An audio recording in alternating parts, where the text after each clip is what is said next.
Hey, what's going on? It's Ryan from LeadForce 360. I'm doing a really quick video on playbooks. If you're not familiar with playbooks are really just a group of workflows that your salespeople or your support reps are meant to use from the CRM manually. So this makes them different from workflows that might be like a birthday reminder or something that happens when somebody fills out a form, when somebody purchases a product. Specifically, this is something that your team is going to use manually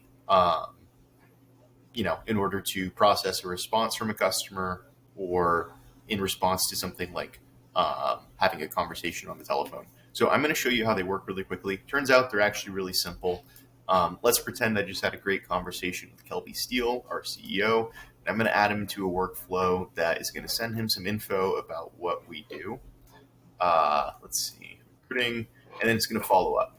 So the way this workflow works, I'll go into it in a second.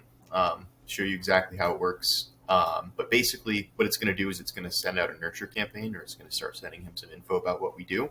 And then the follow-up date, which is the date that I'm picking right here, is the date that it's going to create a task for me to go reach back out to Kelby and say, hey, did you get a chance to check out what we were doing? So I'm going to go ahead and put him in the sequence. And when I hit add, what's going to happen is right out the gate, he's going to get that email that explains what's going on. And if I hop over to my workflows, I'm going to go find this playbook. It was in my BizBroker playbook. Send info, then follow up. I'm going to see that Kelby is created an opportunity, send him an email, and now it's on this waiting step.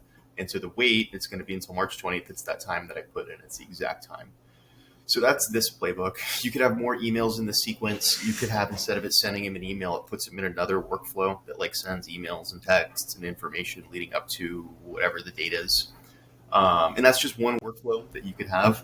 You could have other workflows that do things like, just create an opportunity and assign it to a different team member or something like that. Really, it's up to you. So anyway, that's the playbooks in a nutshell. Really, the best use cases are responding to inbound messages from clients. You have a sales rep, you have a support rep that has a conversation with them, does some sort of activity, and then they want to do a follow-up. It's a situation where you're like, hey, if somebody fills out a web form, call them 5 times, send a bunch of texts. It's like, okay, instead of, doing that, you would say, hey, call them the first time. If they don't answer, put them in this playbook that follows up. So that's it. That's playbooks in a nutshell. Turns out it's actually not that complicated. It's just workflows that you use from the UI. But that's it. If you have any questions, ask in the video below. Thanks. Bye.